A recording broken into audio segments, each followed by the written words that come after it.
Hi everybody, and welcome to Astro Updates with Gretchen Hidell. I am outside of my friend's house, Julie Charland, and place of business called Salon Sachet and Celestial Healing Space. It's a very beautiful space, as you can see, lots of gardens and wonderful healing energy. Anyway, I'm here to talk about the Uranus and Pluto square that took place on June 24th. And it's also going to be taking place on September 19th of this year, 2012. This is a really, really big astrological event, maybe even the biggest event in my career, because it only happens very infrequently. The last time Uranus and Pluto formed a square with each other is actually in the early 1930s, back when between 1931 to 1933, something around that time frame. That is when the great stock market crash took place, and also the height of Hitler. His reign was taking place as well. Very intense energies. Let's break this down just a little bit further. Uranus is actually the planet that rules over the unexpected. It's the wild card. It definitely is surprising energy. It's technology. It's anything that sort of comes out of the blue, like a lightning bolt. It actually does, it is the ruler of electricity.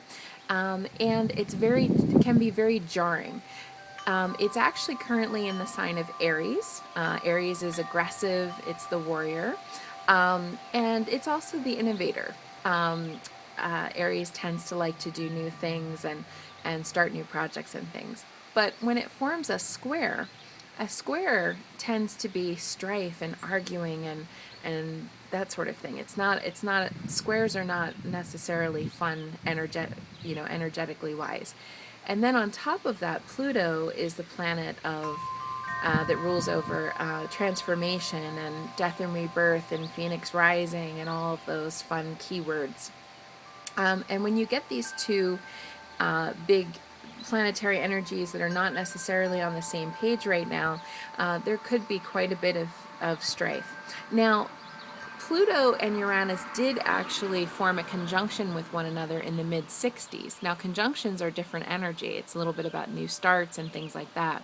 The mid-60s, as you know, we can learn a lot from history here.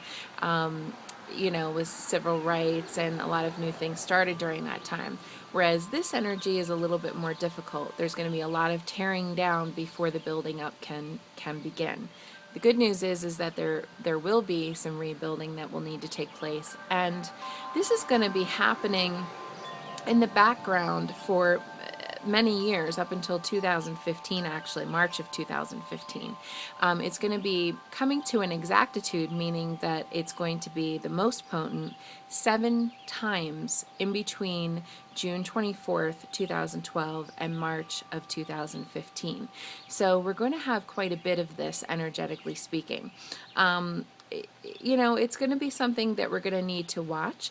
And how it's going to be applied, the energy in our own charts is, you would need an individual astrological interpretation in order to know that. It would be helpful for you to know where Uranus and where Pluto are currently transiting in your chart, especially in the houses, and if they're aspecting any of the other planets in your house. But really, when we talk about the larger picture, we have a lot of new things that are going to be happening. A lot of tearing down, a lot of rebuilding, and there's going to be more of that energy to come. And we might say, well, we've already been in that cycle, and in fact we have been. In fact, the United States, the last year or so, has actually been in the middle of its Saturn return, when Saturn was in the middle of its Saturn return in Libra. So there has been a lot of tearing down and rebuilding and things like that, and it's going to need to continue. I would love to be able to give you a report that things are going to be just fine and dandy, and they may be, but it's going to take a little while for that to happen. So I just wanted to give you that astrological update. Again, I'm Gretchen Hidell, and thank you so much for continuing to read my blog and watching these YouTube videos. If you would ever like to have an individual consultation, feel free to contact me at astro-updates.blogspot.com. And I look forward to talking to you again. Thanks, and have a great week.